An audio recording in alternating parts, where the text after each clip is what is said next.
객관식으로 이루어지는 고시 같은 거는 언제나 그 문제은행 방식으로 이루어졌다고 생각하거든요. 기출문제를 열심히 풀어보는 게 정도다, 이렇게 생각을 했었어요. 1차 시험은 다들 준비를 기계처럼 해오기 때문에 막히는 게 있으면 거기에서 발목을 잡히면 안 돼요.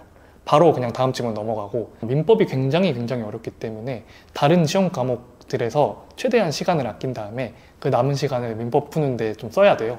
2월부터 그해 5월까지 1차 공부에만 전념했어요. 1차 시험 합격하고 그해 이제 8월에 있는 2차 시험은 가벼운 마음으로 보고, 그 다음에 이제 8월에 2차 시험을 전념을 해가지고 그때 합격할 수 있었습니다. 합격의 법학원에서 노동법 했고요. 그리고 한림법학원에서 나머지 과목들 했습니다. 2차 공부는 처음에 할 때는 어떻게 써야 되는지 모르니까 백지에 못 쓰잖아요. 모의고사에서 다른 사람들이 답반을 어떻게 쓰는지 같은 걸 보여주세요. 딱 봤는데 내가 이걸 해야 된다고? 이 생각이 진짜 먼저 드는 거예요. 다른 사람 답안지나 아니면 그 항상 모범 답안처럼 보여주시거든요. 아니면 강사분들이 주신 답안지, 이런 거를 필사를 합니다. 그렇게 하다 보면 이게 그 구조에 대해서 어느 정도 내 마음이 잡혀요. 이 글을 쓸 때의 목차라든지 판례든 뭐 핵심적인 내용이든 간에 그거를 먼저 외우는 게 제일 중요했던 것 같아요. 이게 어떤 쟁점들에 들어간 내용들인지 이거를 좀 머릿속에 그 마인드맵을 그려놓고 있어야지 그게 정리가 되거든요. 판례 카드를 만들었어요. 문방구에 가면 인덱스 카드라고 그거를 하나 사가지고 판례를 다 쓰는 거예요. 그리고 중요한 단어들을 블랭크 처리해놓고 뒷장에다가 답을 써놓는 거죠. 1기부터는 그 모의고사를 풀 수 있게 돼요. 내가 완벽하게 쓰지 못하더라도 그냥 어떤 쟁점이 있으면 그 쟁점과 관련된 판례만이라도 써보고 나오자.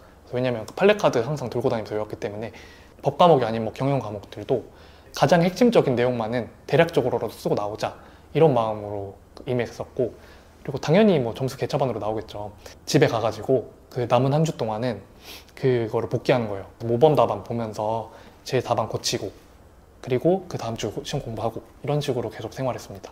그 수험에서의 공부는 그 계단식으로 성장을 한단 말이에요. 버티고 견디다 보면 탁 하고 그 트이는 순간이 분명히 와요. 12월쯤부터는 그래도 완전히 다 쓰고 나올 수 있었던 것 같고, 그리고 모의고사 보면 채점도 종종 하거든요. 그래서 가끔 1등도 해보고 그렇게 공부했었습니다. 백지 공부법은 그냥 딱 백지만 딱 펴놓고 내 머릿속에 있는 걸 써보는 거예요. 헬스 같은 거 다니면은 근육에 고통을 줘야지 근육이 늘잖아요. 공부도 똑같거든요. 머리에 고통을 줘야지 머리가 늘어요. 백지 공부법만큼 머리에 고통을 줄 수 있는 방법이 드물어요. 진짜 막막하고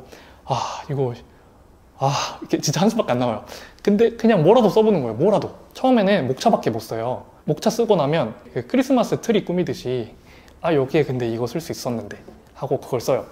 그 다음에 할 때는 거기에 플러스로 해서 또 다른 내용들을 또 쓸 수 있어요. 그러니까 그렇게 하다 보면 어느 순간 내 머릿속에 그 답안의 체계가 잡히거든요.